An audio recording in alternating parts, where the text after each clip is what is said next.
Okay, moving right along, we're going to look at strip number 2.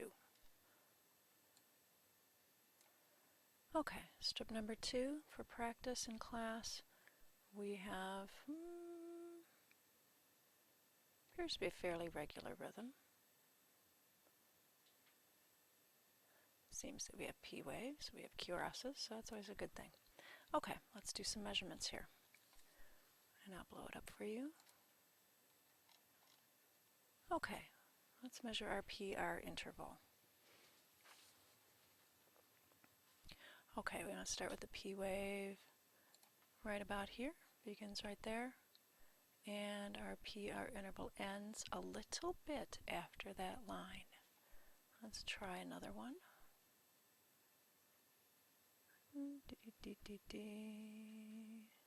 Trying to find some that are on lines because it's easier to demonstrate with. Okay, this one starts here, ends right there.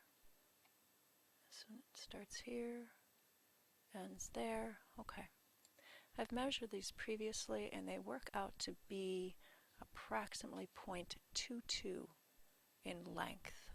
Okay, so you would write in your blank here 0.22. And you would double check for each of these that the same 0.22 is throughout the strip. Okay, next we're going to measure our QRS. Let me blow this up one more notch. Okay, the QRS has a teeny tiny little Q wave, an R, and an S. Okay, we're going to start our measurement right there, which is about halfway in this first little box. And this ends straight across about halfway in this little box. Okay, so that would be this full box, a half and a half. So we come up with 2 small boxes in duration, so 0.08. So in our QRS, you will write here 0.08 seconds. Okay, now back away here. We have to look at regularity. Okay, I've done these measurements before, so I've got the answer already. Okay, so you are going to take your calipers or your piece of paper and you're going to mark on your piece of paper this point right here, or take your calipers and stretch them out to here.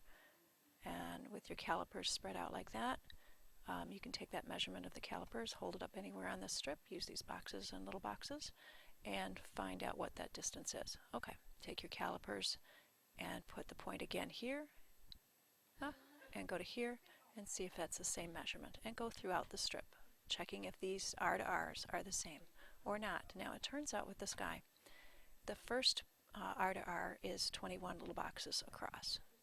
The second R to R works out to be 21 and a half. The third one, 21, and then the fourth one, only 20. And when you get down, let's see, 20 and a half, 20, this one here is 19.5.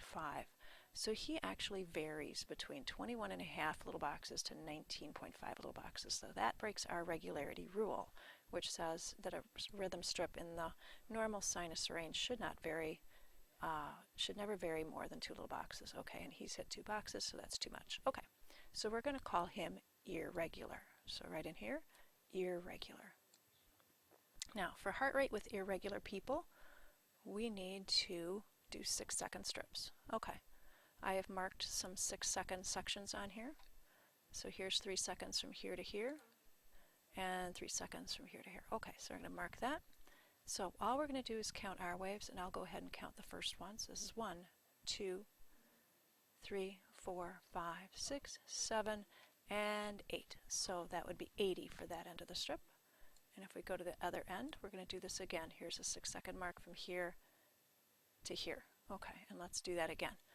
Okay, so 1, 2, 3, 4, 5, 6, 7. Oh, too bad that one doesn't make it. So we have a range of 70 to 80. So we'll write in here 70 to 80. Okay, what are we going to do for our analysis here? We have P waves. They are right side up.